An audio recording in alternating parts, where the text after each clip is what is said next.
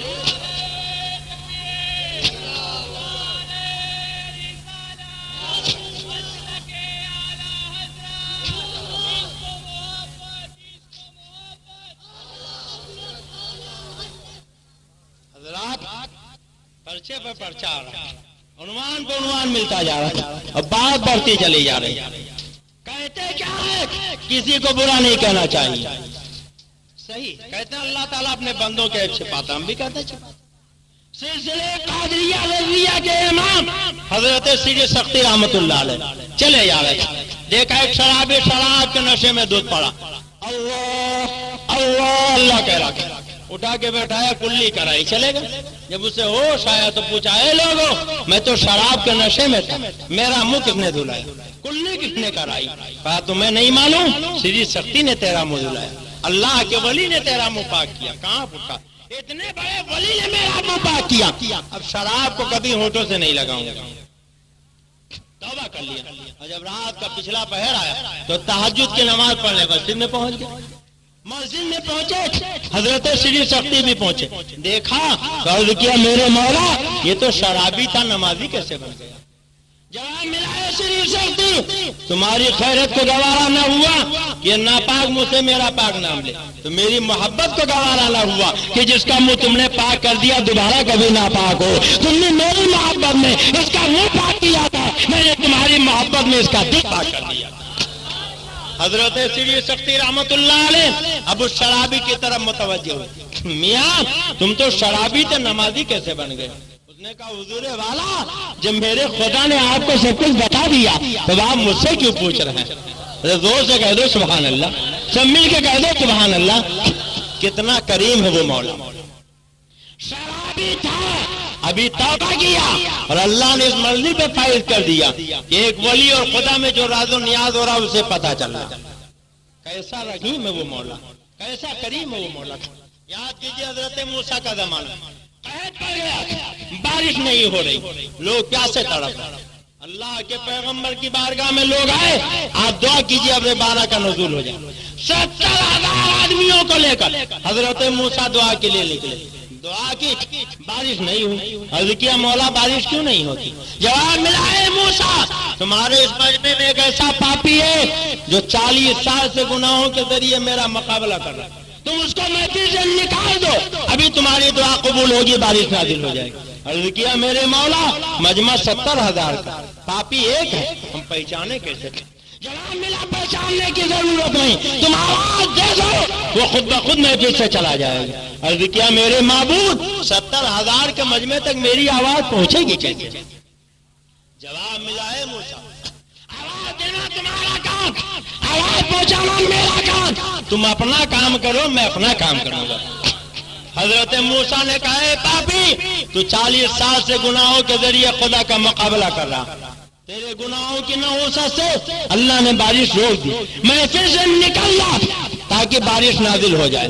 سب نے سنا، اس پاپی نے بھی سنا، آگے دیکھا، پیچھے دیکھا، دائیں دیکھا، بائیں دیکھا، شاید کوئی نکل رہا تھا، کوئی نہیں نکل رہا تھا۔ سمجھ گیا ہو نہ ہو وہ پاپی میں ہی ہوں، لاؤ میں پھر سے نکل جاؤں تاکہ اللہ دعا قبول کر لے اور بارش نازل ہو جائے۔ مگر جیسے ہی نکلنا چاہا، بڑے میاں کو جگائیے، بڑی مستی سے